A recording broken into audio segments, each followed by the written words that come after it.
Hi guys, welcome this video. आज हम 11 commerce subject BST के लिए chapter number 2 form of business. आज हम जो है जॉइंट हिंदू फैमिली बिजनेस के बारे में डिस्कस करेंगे। इसके पहले वाले वीडियो में आपने फॉर्म ऑफ बिजनेस का फर्स्ट टॉपिक सोल ट्रेड जो है हमने वो डिस्कस किया था। आज हम जो है जॉइंट हिंदू फैमिली बिजनेस यानी H like Hindu undivided family, वो हम आज इस टॉपिक को डिस्कस करने वाले हैं। जॉइंट हिंदू फैमिली बिजनेस नाम से ही एक्चुअली मालूम चल रहा है कि ये केवल जो ये बिजनेस है, ये फॉर्म ऑफ बिजनेस है, वो केवल हमारे इंडिया में ही होता है। ये बिजनेस किसी अदर कंट्रीज में नहीं होता। ये केवल हमारे जो इंडिया में है, जो हमारी कंट्री है, उसमें ये बिजनेस जो फॉर्म ऑफ बिजनेस है, वो यहाँ पर ऑपरेट होता है। ये हमारे इंडिया का सबसे ओल्डेस्ट, सबसे पुराना जो है फॉर्म ऑफ बिजनेस है और ये हिंदू लॉ के अकॉर्डिंग जो है ऑपरेट किया जाता है। डेफिनेटली कि हिंदू फैमिली बिजनेस जो है जॉइंट हिंदू फैमिली से कहाँ, ये इंडिया के अलावा कहीं और होता ही नहीं है। तो ये बिजनेस जो है, ये फॉर्म ऑफ बिजनेस है जो वो केवल सिर्फ जो है वो इंडिया में ही होता है, सबसे पुराना होता है और हिंदू लॉ के अकॉर्डिंग ये जो है ऑपरेट किया जाता है। अब हम बात करते हैं इसकी मीनिंग की कि जॉइंट हिंदू फैमिली जो बिजनेस है, इसका मीनिंग क्या है। आप इसको ध्यान से समझिए मीनिंग को, क्योंकि मीनिंग के अकॉर्डिंग ही हम इसके फीचर्स, इसके मेरिट्स, इनके डीमेरिट्स जो है वो इन्हीं में से ही निकलते हैं। यस, देखिए इसका meaning, It refers to that form of business organization under which all the members, है ना, joint family है तो which all the members of joint Hindu family carry a business under the control of मुखिया और कर्ता of the family. This organization governed by Hindu law. मतलब इस form of business में क्या होता है कि जितने भी जो इस फैमिली के मेंबर्स होते हैं, जॉइंट हिंदू फैमिली का मतलब जहां पर बहुत सारे व्यक्ति क्या करते हैं, मिलकर रहते हैं, तो वहां के जितने भी मेंबर्स होते हैं वो क्या करते हैं, मिलकर इस बिजनेस को कैरी ऑन करते हैं, इसको चलाते हैं, ऑपरेट करते हैं। लेकिन किसके कंट्रोल में, अंडर द कंट्रोल ऑफ मुखिया और कर्ता ऑफ द फैमिली, यानी फैमिली का जो मुखिया और कर्ता होगा उसके कंट्रोल में जितने भी जॉइंट हिंदू फैमिली के जो मेंबर्स होते हैं वो क्या करते हैं, इस बिजनेस को ऑपरेट करते हैं। अब मुखिया और कर्ता क्या होता है। मुखिया और कर्ता लाइक जैसे हमारे हमारी फैमिली में जो फैमिली मेंबर जो बड़ा होगा, सबसे बड़ा होगा, लाइक अगर हमारी फैमिली में दादाजी हैं या दादाजी के भी पापा हैं, तो वो जो हमारे जो बड़े दादा हुए वो क्या हुए, हमारे मुखिया हुए। और अगर दादाजी हैं तो हमारे जो मुखिया है वो दादाजी होंगे। और अगर दादा नहीं है तो उसके बाद कौन मुखिया होगा या कर्ता कौन होगा, यानी हमारे पापा। यानी फैमिली का जो सबसे बड़ा जो मेंबर होता है वो मुखिया या कर्ता कहलाता है। तो इन्हीं के ही कंट्रोल में ये बिजनेस जो है वो ऑपरेट होता है, संचालन होता है, या हम कहते हैं इसको हम चलाते हैं। ठीक है, आगे देखिए इसमें जॉइंट हिंदू फैमिली जो बिजनेस है, इसमें आगे देखिए कि जितने भी इस बिजनेस से रिलेटेड जितने भी डिसीजन लिए जाते हैं, जो भी कंट्रोलिंग जो पावर होती है वो किसके हाथ में होती है, वो हेड या कर्ता के हाथ में होगी या मुखिया के हाथ में होगी। यानी कुल मिलाकर जो कर्ता ने जो कह दिया या डिसीजन ले लिया इस बिजनेस में, वही फुल एंड फाइनल होगा। आज डेफिनेटली आज हमारे घर में अगर यदि कोई बड़े या कोई बड़ा जो मेंबर है या लाइक दादाजी हैं, या उन्होंने अगर किसी बात पर यदि डिसीजन लिया है तो हम क्या करते हैं, उनके डिसीजन को फॉलो करते हैं, हम मानते हैं। तो इसी तरीके से जो है इस फॉर्म ऑफ बिजनेस में जो हेड होगा, जो मुखिया होगा, जो कर्ता होगा, वही सारे जो है डिसीजन लेता है, सारी कंट्रोलिंग पावर उनके हाथ में होती है। बाकी के जो अदर मेंबर्स होते हैं वो उस बिजनेस में मिलकर काम करते हैं, लेकिन किनके कंट्रोल में, मुखिया या कर्ता के कंट्रोल में। उसके बाद हम बात करते हैं कि इस बिजनेस में सबसे जरूरी होता है कि क्या होना चाहिए, जो है एंसेस्ट्रल प्रॉपर्टी, यानी पैतृक संपत्ति, यानी हमारी जो पेरेंटल प्रॉपर्टी होती है उनका होना जरूरी है। तभी हम क्या कर सकते हैं, इस बिजनेस को रन कर सकते हैं। और इसके बाद इसमें जो लायबिलिटी की बात करते हैं हम, कि इसमें जो लायबिलिटी होगी वो जो अदर्स मेंबर्स हैं उनकी लायबिलिटी तो क्या होगी, लिमिट होगी, है ना, लिमिटेड होगी। लेकिन मुखिया या कर्ता की जो लायबिलिटी होती है वो क्या होती है, अनलिमिटेड होती है। अब ये चीज आप बेटा जो है, ये जो चीज है अनलिमिटेड लायबिलिटी या लिमिटेड लायबिलिटी, ये आपका इस फॉर्म ऑफ बिजनेस में पूरे जितने भी चैप्टर आप पढ़ोगे या ये फॉर्म ऑफ बिजनेस पढ़ोगे इसमें ये चीज आएगा। तो आपको ये चीज क्लियर हो जाना चाहिए कि अनलिमिटेड लायबिलिटी क्या होती है और लिमिट लायबिलिटी क्या होती है। मैं एक बार फिर और आपको एक बार और जो है बताना चाहूंगी कि अनलिमिटेड लायबिलिटी क्या है और लिमिट लायबिलिटी क्या है। अनलिमिटेड लायबिलिटी का मतलब होता है कि यदि बिजनेस में यदि बिजनेस के डेब्ट्स हैं या लोन्स वगैरह हैं, उसका भी अगर यदि रीपे करना है तो वो बिजनेस तक ही नहीं होगा, बल्कि उसको जो बिजनेसमैन होगा उसको क्या करना होगा, उसको अपनी खुद की जो प्राइवेट प्रॉपर्टीज होती हैं, घरेलू जो संपत्तियां होती हैं, उसको भी वो यूज करके जो बिजनेस के डेब्ट्स होंगे, लोन्स होंगे या जिनको पेमेंट करना है उनको वो देगा।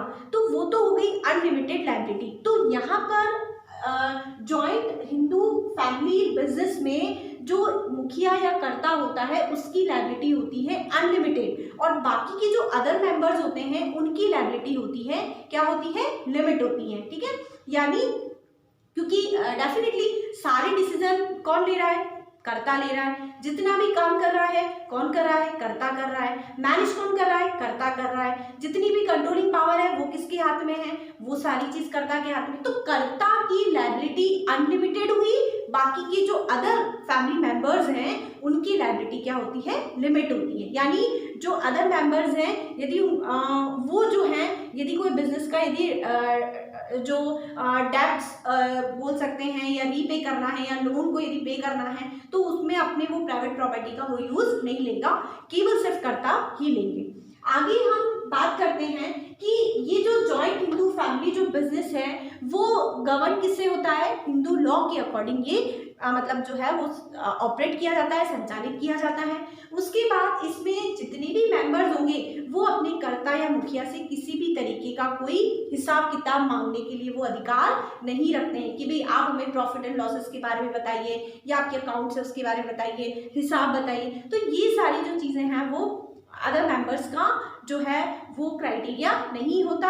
वो जो मुखिया ने कह दिया, जो मुखिया ने कर दिया, जिस तरीके से कर्ता ने मैनेज किया, कंट्रोलिंग पावर, डिसीजन, वो सारा होल सोल जिसको हम कहते हैं, उस बिजनेस का जो होल सोल जो होता है वो कौन होता है, कर्ता या मुखिया या हम बोल सकते हैं हेड होता है। अभी मैंने आपको बताया था कि this organisation govern by Hindu law, है ना, ये हिंदू लॉ के अकॉर्डिंग जो है ये गवर्न होता है।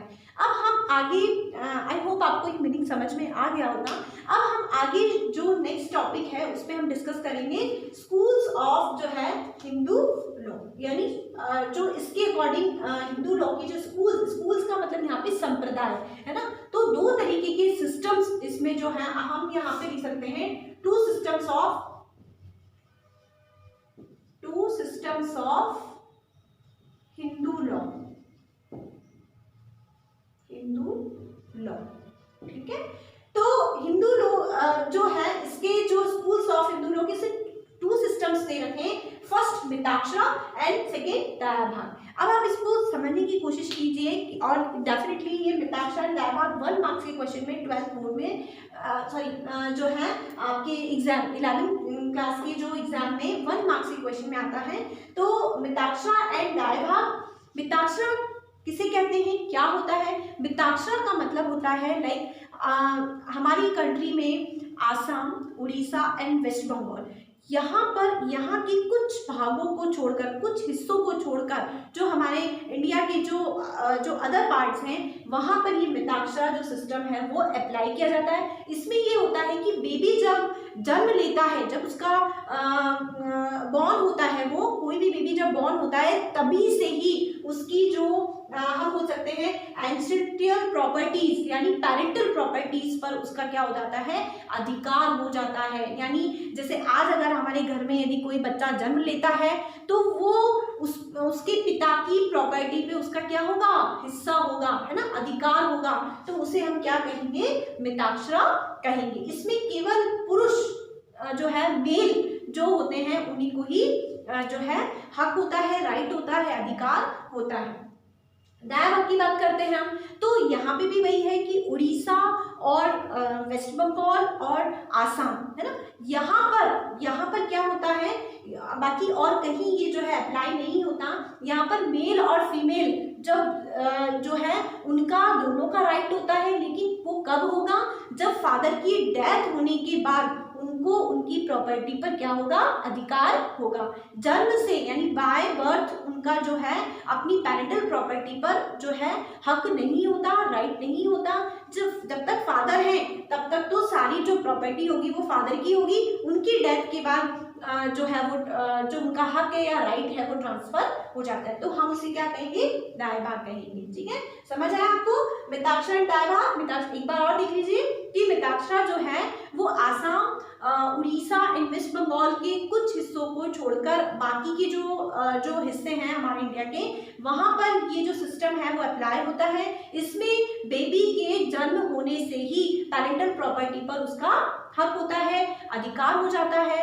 और इसमें दाएं भाग में आसाम, उड़ीसा एंड वेस्ट बंगाल को में ही या बाकी के और जगह नहीं, मतलब वहीं पर क्या होता है, मेल एंड फीमेल दोनों का अधिकार होता है। लेकिन वो हक कब होगा, जब फादर की डेथ होने के बाद उनको जो है हक जो है वो मिलता है।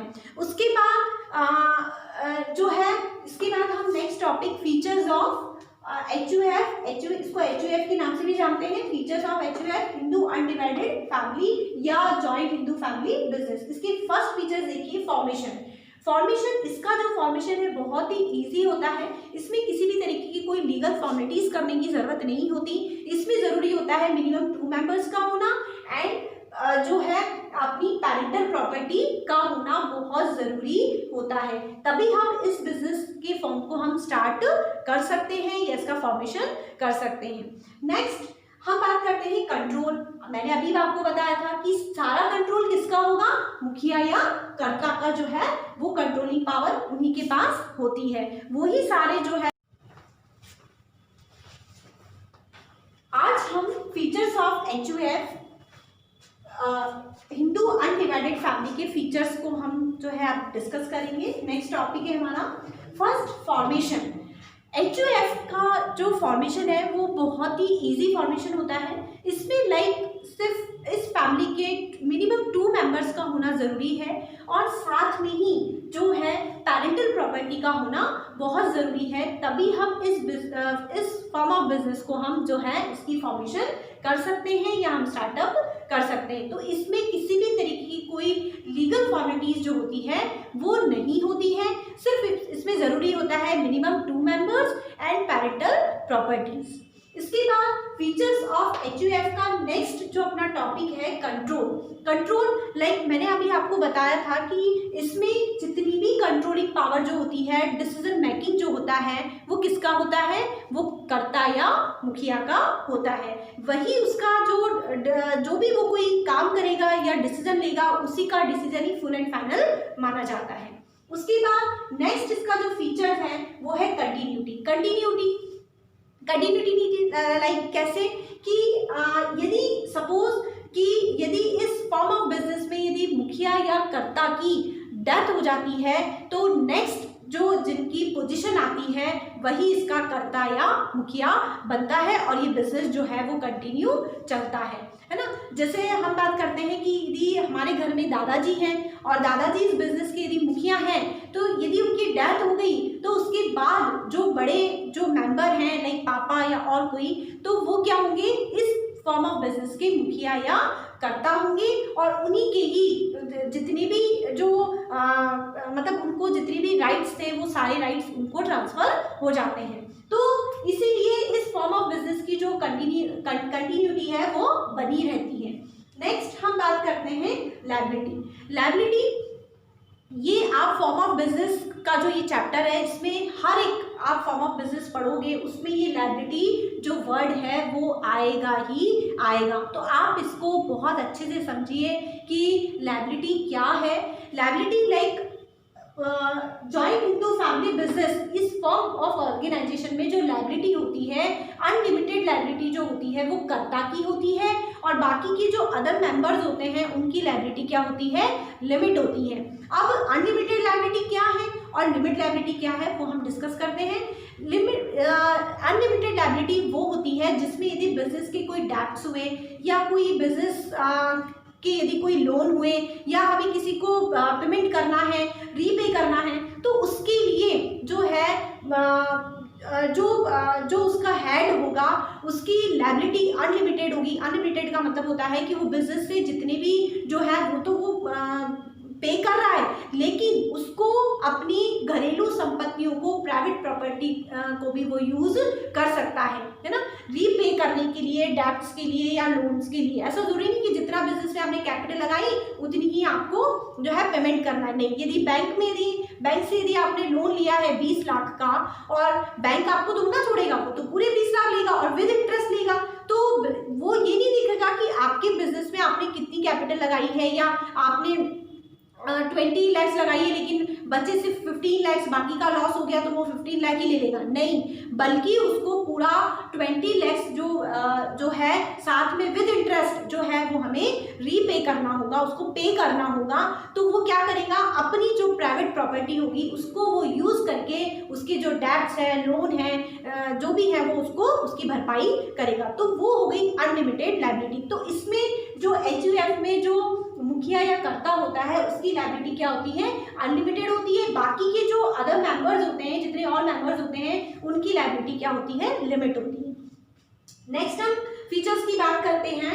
माइनर मेंबर मैंने आपको मिताक्षरा में बताया था कि इस सिस्टम में ये होता है कि बच्चा जब जन्म लेता है, बेबी ने जब बॉर्न किया, तो उस फैमिली में उसकी जो पेरेंटल प्रॉपर्टी में उसका हिस्सा होगा, उसका क्या होगा, हक होगा, अधिकार होगा।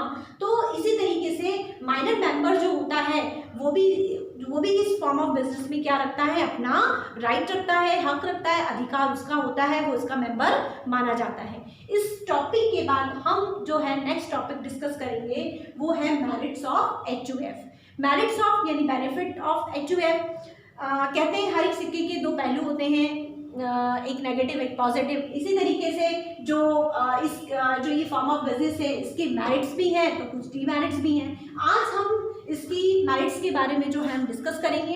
इसमें फर्स्ट पॉइंट है इफेक्टिव कंट्रोल। मैंने आपको बताया था कि इसका इफेक्टिव कंट्रोल कैसे होता है, क्योंकि सारा हमारे यहाँ माना जाता है कि जो घर का मुखिया या कर्ता होता है और वो डिसीजन करता है वो बिल्कुल सही होता है, हम मान के चलते हैं। क्यों?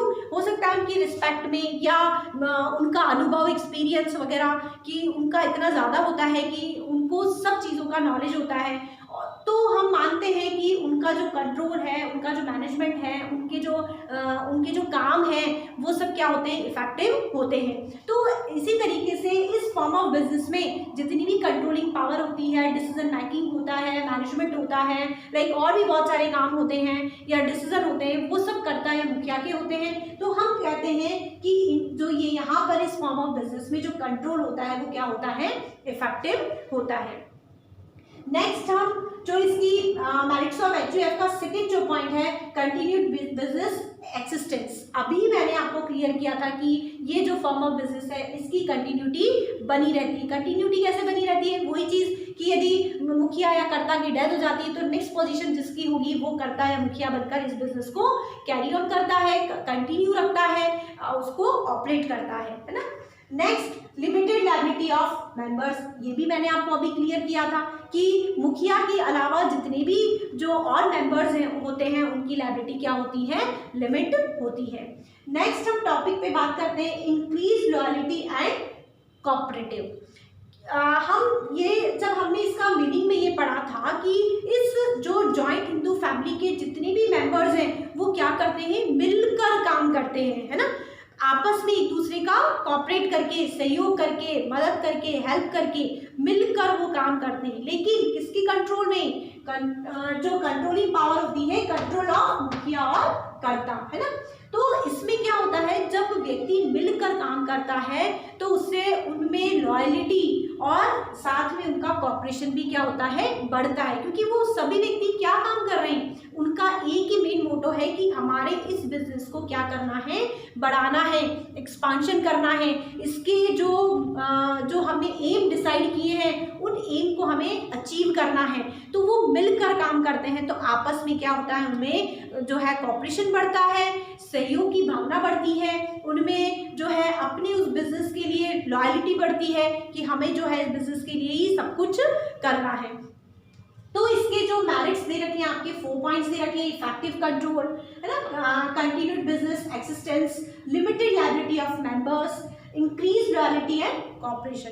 अब हम इसके नेक्स्ट जो टॉपिक है डीमेरिट्स ऑफ एचयूएफ की हम बात करते हैं। उसमें फर्स्ट पॉइंट देखिए, लिमिटेड रिसोर्सेज। लिमिटेड रिसोर्सेज मैंने आपको बताया था इसकी फॉर्मेशन में कि इसमें किसी भी तरीके की कोई जो है मतलब इसमें जो एक तो जब हम इसकी फॉर्मेशन करते हैं तो इसमें पैरेंटल प्रॉपर्टी का होना जरूरी होता है। तो इस फॉर्म ऑफ बिजनेस में एक लिमिट तक ही हो सकती है ना पैरेंटल प्रॉपर्टी, तो वहीं तक, उसी सीमा तक वो क्या कर सकता है, इस बिजनेस को जो है वो चला सकता है। और ये है कि अदर मेंबर्स जो होते हैं वो इसमें इंक्लूड नहीं होते, जो भी जितनी भी आपकी प्रॉपर्टी है, जितना भी आपके पास पैसा है, उसी से ही आप क्या कर सकते हो, इस बिजनेस को आप स्टार्टअप कर सकते हो, रन कर सकते हो, चला सकते हो। तो इनके रिसोर्सेज क्या हुए, लिमिट हुए, है ना। तो लिमिट रिसोर्सेज के कारण क्या होता है, इस बिजनेस का ज़्यादा जो है एक्सपांशन नहीं हो पाता।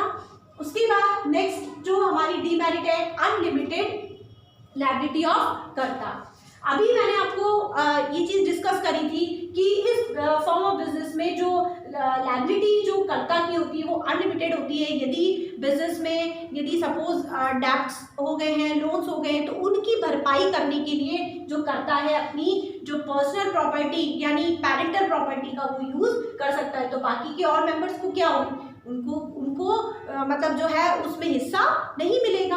तो ये एक जो हम कह सकते हैं, एक ये मेरिट्स में भी आता है और जो है डीमेरिट्स में भी आता है। उसके बाद डोमिनियंस ऑफ कर्ता, यानी इसमें जितना जो फुल एंड फाइनल जो डिसीजन होता है वो कर्ता का होता है, लेकिन ज़रूरी नहीं होता कि जो जितने भी मेंबर्स हुए फैमिली के वो हर एक मेंबर कर्ता से क्या हो, सेटिस्फाई हो सकता है कि उसने जो डिसीजन लिया है वो कोई और ना माने। तो ऐसी स्थिति में क्या होता है, वहाँ पर ऐसी सिचुएशन में कभी कभी कॉन्फ्लिक्ट्स हो जाते हैं, लड़ाई झगड़े हो जाते हैं, कंफ्यूजन हो जाता है ना, बहुत सारी ऐसी प्रॉब्लम्स क्रिएट हो जाती हैं। तो क्योंकि इसमें टोटल जो प्रभुत्व हुआ, डोमिनेंस हुआ, वो किसका हुआ, कर्ता का हुआ, जो वो कहेगा वही सब कुछ होगा। तो ऐसी जरूरी नहीं कि कोई अदर मेंबर उनसे उनकी बात को मान ले या वो जो कह रहे हैं वो सही कह रहे हैं। तो ऐसी स्थिति में वहाँ पर कॉन्फ्लिक्ट्स होने की प्रॉब्लम्स जो है आ जाती है, लड़ाई झगड़े जो है वो हो जाते हैं। तो ये भी इसका एक डिमेरिट है। Next fourth point, limited managerial skills.